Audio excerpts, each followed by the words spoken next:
গত একটা ভিডিওতে একটা সমস্যা একটু হয়েছিল, সেটা হচ্ছে আমি বলেছিলাম যেখানে একটু কোশ্চেন মার্ক দিয়েছিলাম যে এই কম্পাউন্ডটা যখন টেলেরিয়ামের এর যখন একটা ট্রাইমেরিক স্পিসিস ফর্ম করছিল, এই জিনিসটা আমি কিন্তু অক্টাহেড্রাল করিয়েছি। অক্টাহেড্রাল হবে না, এর কিন্তু উত্তর কিন্তু টিবিপি হবে, সেটা আমি এখানে দেখিয়ে দিচ্ছি। প্রথমে বলেছি ট্রাইমেরিক স্পিসিস অফ এই কম্পাউন্ড, তাহলে এর আগে ট্রাইমেরিক স্পিসিসটা আমি করে নেব। এর ট্রাইমেরিক স্পিসিসটা হয়ে যায় TE3O6F3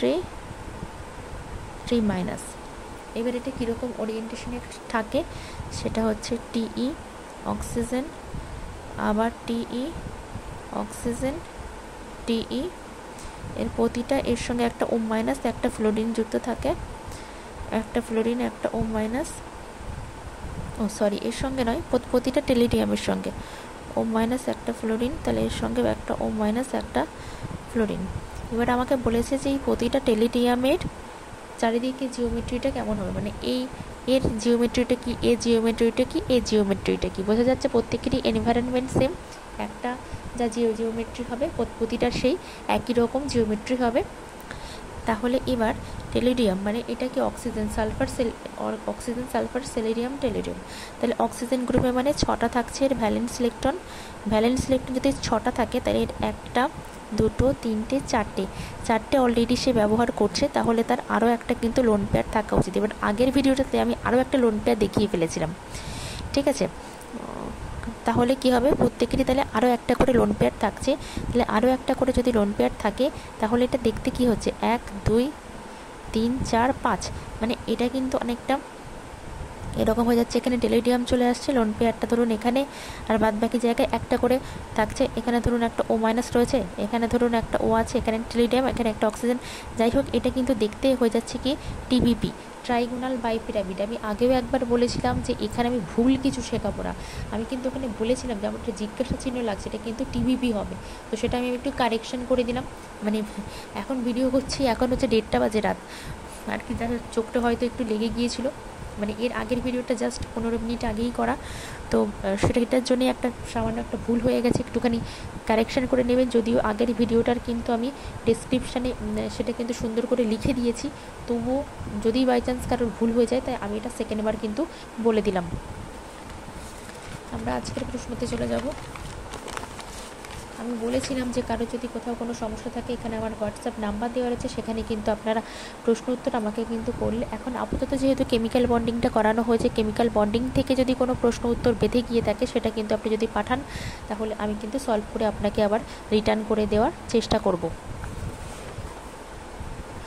আমাদের পরবর্তী প্রশ্ন, দ্য কারেক্ট অর্ডার অফ, আচ্ছা CH বন্ডের লেন্থ দেখতে চেয়েছে, 3টে স্পিসিস দেওয়া আছে, CH বন্ডের লেন্থ কার ক্ষেত্রে বড় কার ক্ষেত্রে ছোট, তাই তো? ঠিক আছে, আমরা একটা পেজ নিয়ে নেব, একটা পেজ, 1 মিনিট।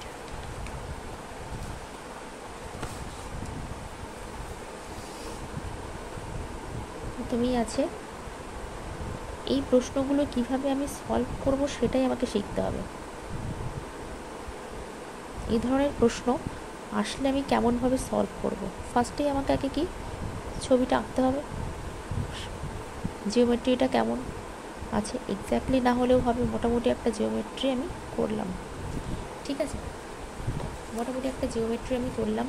একটা জিনিস খেয়াল রাখতে হবে, এটা কিন্তু পার্সেন্টেজ অফ এস ক্যারেক্টার দিয়ে করা যাবে, এটা কিন্তু পার্সেন্টেজ অফ এস ক্যারেক্টার দিয়েও করা যাবে, আবার একটা পাতি একটা ফর্মুলা দিয়েও করা যাবে। আমি আগে পার্সেন্টেজ অফ এস ক্যারেক্টার দিয়ে বলে দিচ্ছি।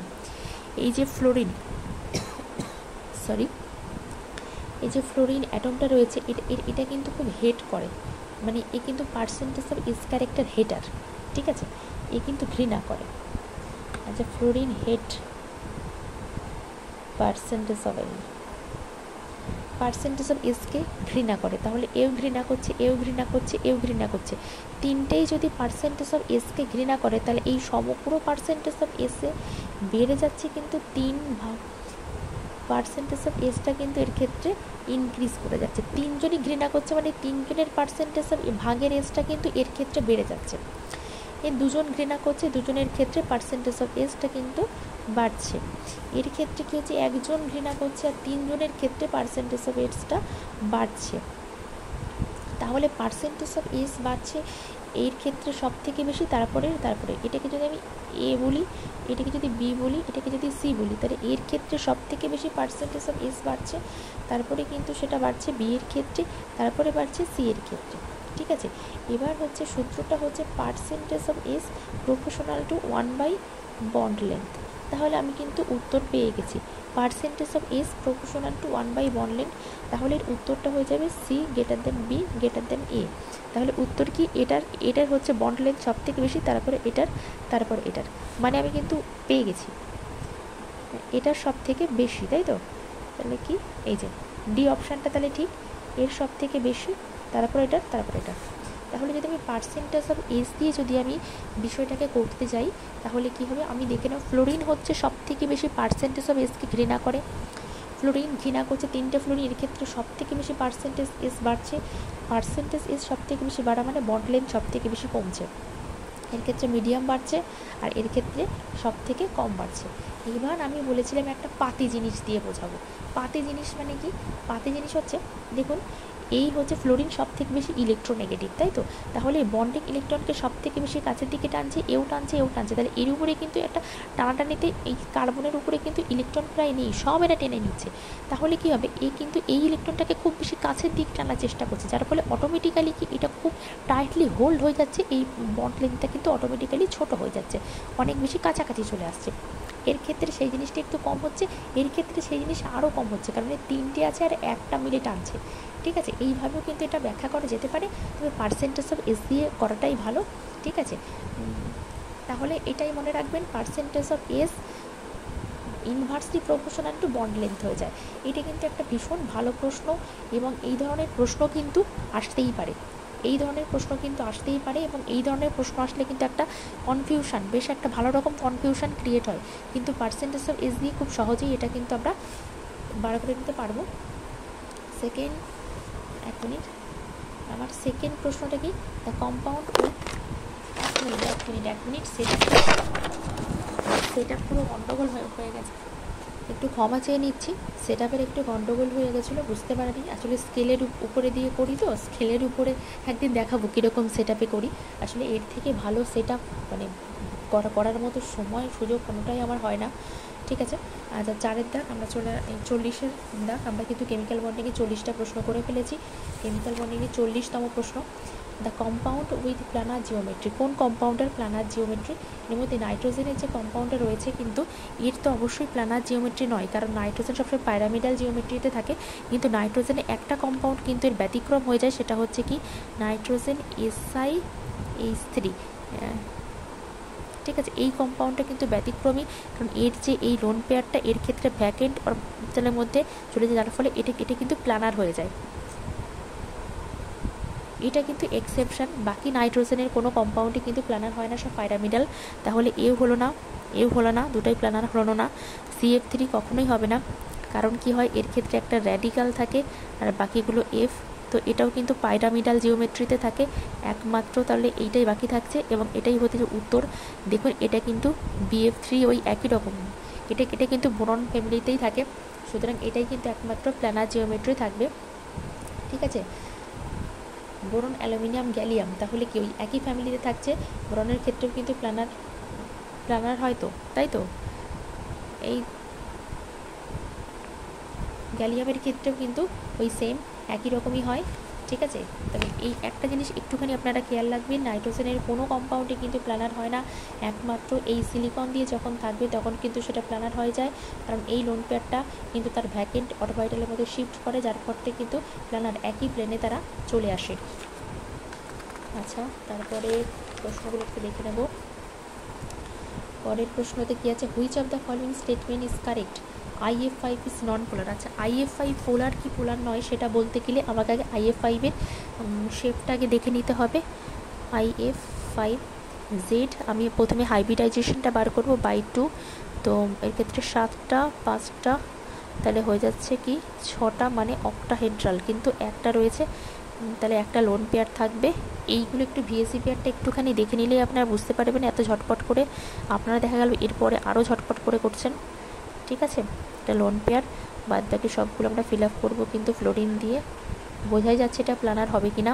একে অপরকে সব ক্যান্সেল আউট করছে বটে, একে ক্যান্সেল আউট করছে, একে ক্যান্সেল আউট করছে, কিন্তু এই ফ্লোরিন কখনও কিন্তু এই লোন পেয়ারকে ক্যান্সেল আউট করতে পারে না। তার জন্য কিন্তু এটা একটা পোলার কম্পাউন্ড। নান অফ দিস হওয়ার তো কোনো প্রশ্নই নেই, ঠিক আছে। হয় পোলার হতে হবে, নয় নন পোলার। অবশ্যই এটা একটা পোলার কম্পাউন্ড, কারণ লোন পেয়ারকে কখনো ফ্লোরিন কিন্তু এইভাবে মানে ক্যান্সেল আউট হয় না।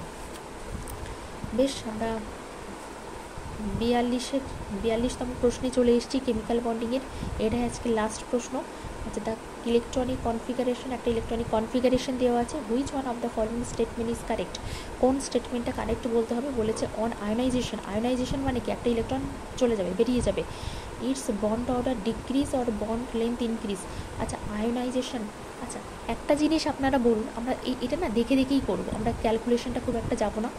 এটা একটা পাই স্টার, মানে এটা অ্যান্টি বন্ডিং। অ্যান্টি বন্ডিং থেকে যদি ইলেকট্রন বেরিয়ে যায় তাহলে বন্ড অর্ডার কমেই না বাড়ে? অবশ্যই বন্ড অর্ডারটা কমবে, ঠিক আছে। অ্যান্টি বন্ডিং থেকে যদি বেরিয়ে যায় তাহলে বন্ড অর্ডারটা কমবে, তাই তো। মানে বন্ডিং মাইনাস অ্যান্টি বন্ডিং, তো বন্ডিং থেকে যদি বাদ না যায় তাহলে কিন্তু অবশ্যই বন্ড অর্ডারটা কমবে।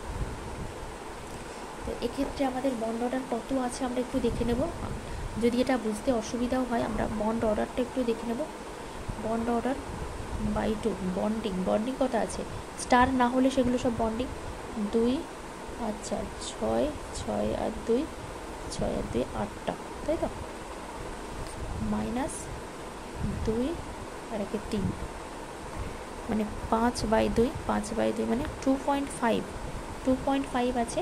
কিন্তু যখন এটা হচ্ছে, যখন আয়োনাইজেশন হচ্ছে না, আর যখন আমি আয়োনাইজেশন করছি তখন এটা বাদ যাচ্ছে মানে হয়ে যাচ্ছে তখন 8 - 2/2, তাহলে 6/2 মানে 3। আচ্ছা, আমি তাহলে মনে হয় সম্ভবত একটু ভুল বলে ফেললাম, যে পাই স্টার থেকে যখনই চলে যাবে তখনই বন্ড অর্ডার বাড়বে। হ্যাঁ, ঠিক আছে, আমি একটু ভুল বলে ফেলেছি, ওই জন্য আমার কনফিউশন হয়েছে বলেই আমি আবার পড়িয়ে দিলাম। তাহলে যখন আয়োনাইজেশন হচ্ছে তখন 2.5 থেকে সেটা কিন্তু 3-এ চলে যাচ্ছে, তাহলে কি হচ্ছে? বন্ড অর্ডার বাড়ছে। কি বলেছিল? On ionization it's bond order decrease, না, এটা তাহলে ভুল বলেছে। তারপরে বলেছে it's bond order and bond length decrease, না, বন্ড অর্ডার কখনো ডিক্রিজ করছে না, আমরা এখানে দেখিয়ে দিয়েছি বন্ড অর্ডার ইনক্রিজ করছে। একটাই আছে, এটাই উত্তর। On ionization it's bond order increase and bond length decrease. অবশ্যই বন্ড অর্ডারের সঙ্গে বন্ড লেন্থ সবসময় কিন্তু ইনভার্সলি প্রপোর্শনালি থাকে। তাহলে এই ধরনের প্রশ্নগুলো কিন্তু এসএলএসটি পরীক্ষা, মানে প্রশ্ন যদি ভীষণ কঠিনও হয় তাহলে কিন্তু এই ধরনের প্রশ্নগুলোই আসবে, এর বাইরে আসার কোনো জায়গা নেই। আমি বলেছিলাম 40-50টা প্রশ্ন আমি করিয়ে দেবো, এটা দেখুন 42তম প্রশ্ন। এরপরে যদি এই মুহূর্তে আমি মানে কেমিক্যাল বন্ডিংয়ের প্রশ্ন যদি কালকে আর দুটো একটা ভিডিও করতে পারি সেটা আমি করে দিয়ে দেবো। যদি না সম্ভব হয় তাহলে কিন্তু যখন আমরা প্র্যাকটিস করব তখন দিয়ে দেবো। মোটমাট কথা, এই যে 42টা প্রশ্ন দিয়েছি এর বাইরে কোনো কনসেপ্ট আর বাদ গেছে বলে আমার বুঝতে পারছি না বাদ গেছে, কিন্তু যদি বাদ গিয়ে থাকে যখন আমরা র্যান্ডাম প্র্যাকটিস করব তখন কিন্তু সেটা অবশ্যই ধরা পড়বে। কেমিক্যাল বন্ডিংয়ের এই নিয়ে মোটামুটি ছোটোখাটো বেশ অনেকগুলোই ভিডিও বানানো হয়েছে, আপনারা পরস্পর দেখতে থাকুন, দেখবেন কেমিক্যাল বন্ডিং নিয়ে কোনো সমস্যা থাকবে না। আর কেমিক্যাল বন্ডিং কিন্তু পুরো ইনঅর্গানিক কেমিস্ট্রির একটা ব্যাকবোন, ঠিক আছে। তো এই ব্যাকবোনটাকে আগে ঠিক করতে হবে। আমরা পরের দিন থেকে শুরু করব কেমিক্যাল পিরিয়ডিসিটি। আপনারাও টুকটাক করে বিষয়টা দেখতে থাকুন। প্রতিদিন 30 মিনিট করে অন্তত কেমিস্ট্রির জন্য বরাদ্দ রাখুন। কেমিস্ট্রি একটা সময় আপনাকে একটা ভালো ফিডব্যাক দেবে। ভালো থাকুন।